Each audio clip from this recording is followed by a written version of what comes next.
Hey everybody, it's Charlie from Daily Motor. Today we've got the sound system demo on the 2023 BMW M2 and its 14-speaker Harman Kardon audio system. This is going to be an in-depth review. We're going to take a look at how the infotainment system works, take a look at audio inputs, adjustments, controls, speaker locations. Then we're going to head out on the road and listen to these sample tracks while we're rolling, and I'll give you my thoughts at the end. Now, if you don't care about any of that stuff at the beginning and you just want to hear the music, click ahead in the video. We've got chapters to get you right to the tunes. And I recommend listening with headphones so you can hear exactly what I hear in the driver's seat. Before we get started, let's hop out and take a look at it. All new BMW M2. I've spent about 400 miles in this thing today, and they were 400 hard miles. So I am tired, but I have had a good time. There's a lot to talk about with this car. It's not exactly what I expected it to be, but it still could be the right car for the right type of person. So if you are interested in hearing more on the car, check the link in the description. We've got a little DM first drive that we shot throughout the day. And also, we've covered this audio system before in the standard BMW 2 series. So if for some reason you want to watch the same video twice, check the link in the description. I'll try to remember to throw that up as well. Now, we always do these tests with lossless, uncompressed WAV files on a USB stick plugged directly into the system, and high-quality Roland binaural microphones in both of my ears, giving you the most realistic audio system demo on YouTube. We also do the test with the sound settings set to their factory default, so let's take a look at those now. iDrive 8, an excellent infotainment system here from BMW. It does take a little while to get used to, but once you do, it is nice to use. If you do want to see a very comprehensive breakdown on it, again, check the link in the description if I remember to put it in there. We did a nice breakdown on how the system works, but we're going to go right over here to the media screen, over to the right on sound. Starting at the top, you've got a toggle for Logic 7 Surround. Now, this is defaulted to on by BMW. I typically turn it right off because I'm not very happy with how it handles the music, but let's turn it on and off.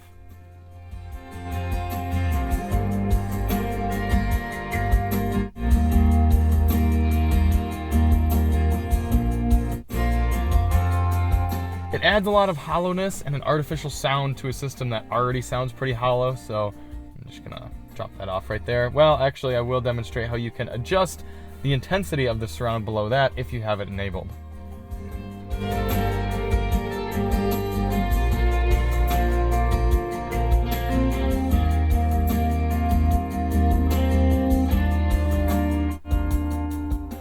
Below that, you have a toggle for Experience the Sound. We'll get back to that in a moment. Then adjustments for treble and bass, as well as front, rear, left, right fader and balancer. And below all that, a 9-band equalizer, so you can really fix all the audio settings in this car to make it sound proper.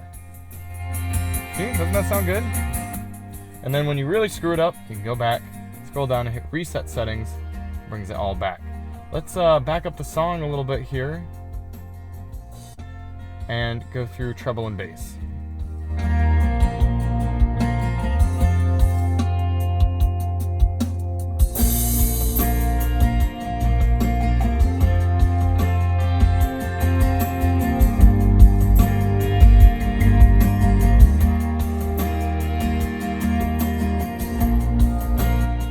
All joking aside though, I really do appreciate that there's a 9-band equalizer on here. I think any luxury audio system should have that. And that's it for audio adjustments, but let's go back up and do that Experience the Sound real quick. This is another cool thing that BMW and Harman have been doing. I think it's a smart move.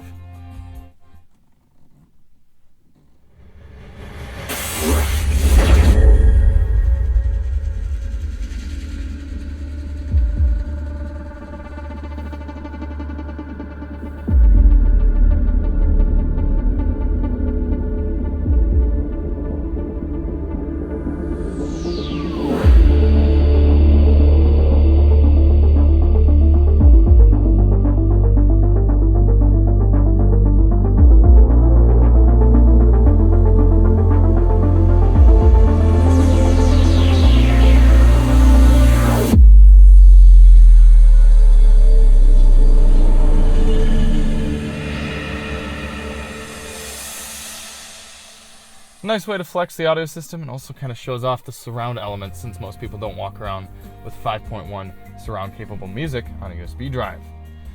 For audio controls in the M2, you've got a nice volume knob here. It's an easy reach, decent clicks, a little, not the most expensive feeling, but it works. You also have volume buttons on the right side of the wheel. For track selection, you do have physical track controls right by the volume. I like to see that. You can also use the steering wheel, either the side buttons or this rotary knob, or you can use the touchscreen or this rotary knob here. Plenty of ways to adjust your tracks. For audio inputs in the M2, you have your standard AM, FM, Sirius XM satellite radio, Bluetooth, wireless Apple CarPlay and Android Auto, a USB Type-A port, and streaming services including Spotify, and I'm sure you can add more through the app screen. What does that mean you're missing? Well, there's no wired Apple CarPlay or Android Auto support. Now that might not seem like a very big deal to you, but just something to keep in mind in case you wanted that more reliable wired connection. You do have to do it wirelessly. No USB Type-C for data. There is a Type-C port in there for charging, but it's not going to provide any communication to the iDrive 8 system. And no 3.5mm auxiliary input jack, but no huge surprise there. Speaker locations. As I said, this is a 14 speaker system. Starting in the bottom left, you've got a mid-ranger there, 1, tweeter 2, subwoofer under the seat 3, 4, 5, mid-range and tweeter up front, 6, 7, 8 on the right side. Let's open this bad boy up. 9, 10, some mid-rangers there behind the seats, or next to the seats rather. And then 11, 12, 13, 14 mid-rangers and tweeters in the rear deck lid. All right, let's get this stuff put away and get out on the road.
Series and the 4 Series just boggles my mind how out of whack it is. Listen to the snare drum in this song.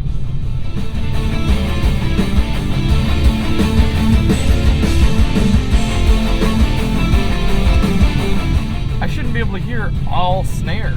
It should be a big, it's not even probably a snare drum, it's just kind of like a higher drum or something like that. I don't even know. All I know is it shouldn't sound like that. Fortunately, BMW gives you that 9-band equalizer and you can tweak things. I'll show up on the screen right now the settings that I had dialed in and sound quite a bit better. I had to go back to stock settings to shoot this, but I can actually, I've got enough time, there's no traffic, I'll do the change here.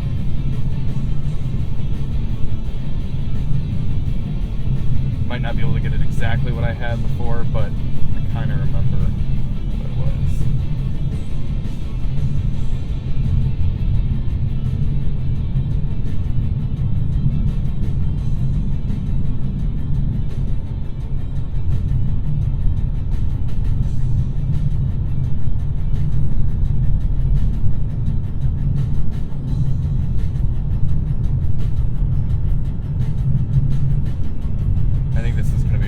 Softer version of it, but let's try this now.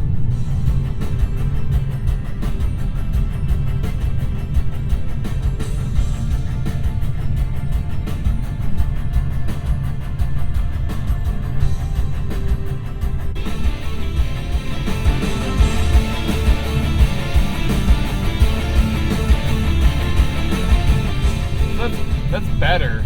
I still think you can take a little bit out of that lower mid-range, but yeah, I don't understand. The speakers in here are of good quality. Now, we are fighting a lot of road noise with these Michelin Pilot Sport 4S tires, but they could do better, and it's across all the 2, 3, and 4 Series outside of the i4. For this next song, I'm going to test out the bass. Turn it all the way up. See what it sounds like.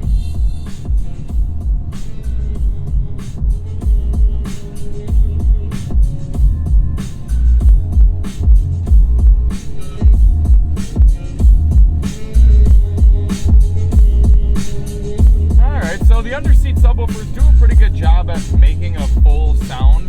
When you really crank them up, they kind of fall apart, but there's not a whole lot of room they're working with down there, so I don't really blame them.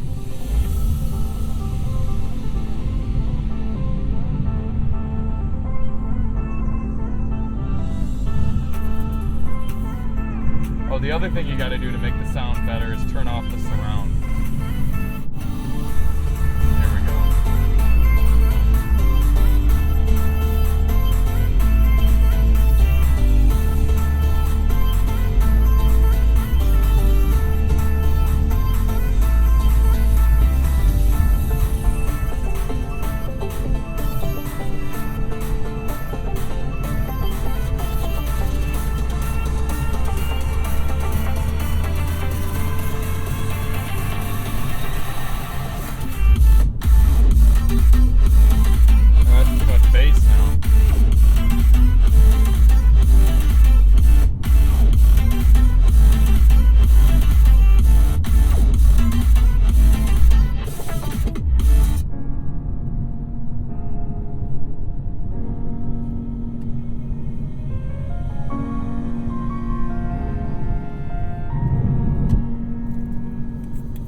Wrapping up my thoughts on the 14-speaker Harman Kardon system here in the BMW M2. again, I would really like to sit down with whoever tuned this system at Harman Kardon and talk to him or her and just be like, hey, what were your thoughts? What were your restrictions? Why is this system still not good? It's just really strange to me. This would sound okay for just a bass 10-speaker hi-fi system, but it's just a disappointment. The only reason that it gets okay of a rating is because you can mess with it, tweak it, get it to sound decent, and then it's got a pretty holistic sound. So it's coming in just barely scraping in at a B. I think that should be pretty in line with what I've rated these other systems. It's a shame because Harman's capable of better, BMW's capable of better, and you're why have all the speakers if you're not going to make them sound good? So thank you all so much for watching. If you do want to see more on the M2, check the link in the description for our first drive, and we'll see you on the next one.